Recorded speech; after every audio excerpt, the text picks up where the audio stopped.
Can you imagine just minding your own business, having a fun day in Overwatch, and suddenly it's crunch time? Oh, and also Mei is meta. Yes, my friends, the day we all feared is finally upon us. We are now in a timeline where Mei has unironically become one of the strongest, if not the strongest, DPS hero in the game. But how did it get to this? Well, I decided to do some investigative journalism to find out, and this Reinhardt player is not happy about it. But before we get into the extended SM session that was this match on Lijiang Tower, let's establish a baseline. The hate that is directed towards Mei as a character is not quite like any other in Overwatch. It's not like Doomfist who shows up out of nowhere to one-shot you and then back out like nothing happened. And it's also not like Widowmaker who goes for a crazy jump shot from an angle you didn't anticipate. Facing off against Mei is more like a very prolonged kind of suffering. There's more time for you to be angry about what is currently happening to you versus just being one-shot and going again. Imagine if Brigitte did not have a cooldown on Shield Bash. That is pretty much what it feels like to face off against Mei. Not to mention the very real possibility of your own teammate causing your inevitable demise because they just decided to summon a piece of terrain in your face. I mean, it goes as far as my own teammates telling me not to play her, at which point I'm seriously considering adding the selection of this character to the list of punishable offenses as described by the Geneva Convention. If anything is going to start the Third World War, it's probably play the games like this one. For crying out loud, I've never seen a main tank player so willingly end their own suffering as when they have to face off against the Ice Demon. But every so often, you come across a valiant Reinhardt player who still has a fire burning in their chest. And this Reinhardt player is why.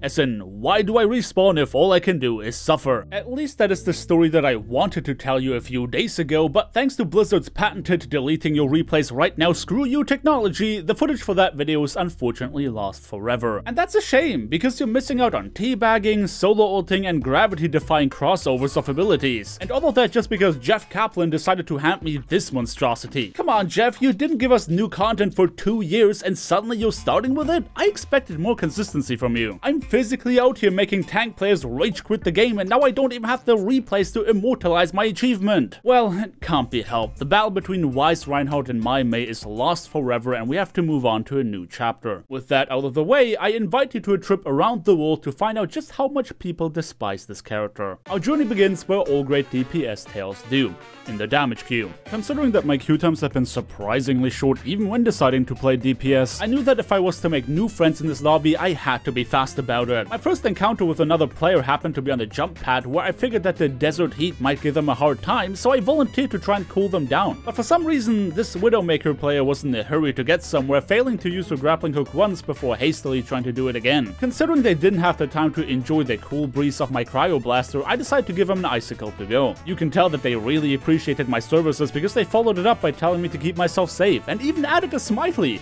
Man, this community never fails to amaze me. Following our short stop on Petra, we finally arrived at our first destination. Route 66, much like the FFA map we just played on, featured a very hot climate that I was determined to combat. I felt bad for the enemy Reinhardt having to wear all of that heavy armor, meaning he was the first one to benefit from my services. And while I tried to distribute my ice cream popsicles evenly, it seemed like their tanks have been particularly thirsty. In fact, Reinhardt got so overheated that he started glowing. It got to the point where even my cryo blaster wasn't enough to help him, so I decided to bring out the big guns. My ultimate was a guaranteed surefire way of offering a pleasant winter breeze, but for some reason their main tank left the game shortly after. Well, that left me a little confused. The Roadhog followed up with can't play tank against Mei and also left the lobby. Well, it can't be helped, I guess. The replacement tanks have also been denied the privilege of playing the video game before we secured the objective and moved on to the next destination. And that destination was Eichenwald. This match would really be an uphill battle, let me tell you. One of our tanks left the game before it even started and we wouldn't be granted a replacement anytime soon. But not to be discouraged, we decided to put up as much of a fight as possible. While we were the ones to draw first blood, being one player down meant that this only equalized the circumstance, and considering the heavy spawn advantage sides of the opposition, it was only a matter of time until we had to seize control of the card. 40 seconds into the match, we still had not been granted a replacement to fill our ranks, meaning that any attempts of stalling the inevitable would be futile. And it seemed like the enemy Reinhardt was not too appreciative of me drawing first blood on him specifically. Man, it's so weird how main tank players end up teabagging me when I play Mei. I really can't understand where all of that resentment comes from. 2 minutes into the game, we still have not gotten a replacement for our missing tank, so the next fight will be a scrappy one. We decided to rush out displaying an unwarranted amount of confidence to make sure that even if we were lacking bite, we still had all the bark in the world. But my keen eye noticed that their Zarya had wasted both of her bubbles, giving me an opening to use my ultimate. The unappreciative enemy Reinhardt would be frozen in place once more, unable to stop me from retreating into my ice block for some momentary healing, before finally being mercy killed by yours truly. We were doing a remarkably good job of holding onto the cart despite our player disadvantage, but after having been solo ulted and BM'd by both of the enemy tanks, I started to wonder, with all that hostility coming my way specifically from tank players whenever I am on Mei, am I the bad guy? The nail in the coffin that will prove me right was that Reinhardt's pathetic attempt of solo-ulting me after having survived my blizzard thanks to a nano boost. And before I realized what I was doing, I instinctively teabagged him after landing another finishing blow. Maybe this is simply what is meant to happen. Perhaps Mei and tank players are natural enemies that can't help but despise one another no matter how good your intention. I mean, I was trying to provide an honest-to-God service when doming that Widowmaker back on Petra, but I would lie if I said that I wasn't taking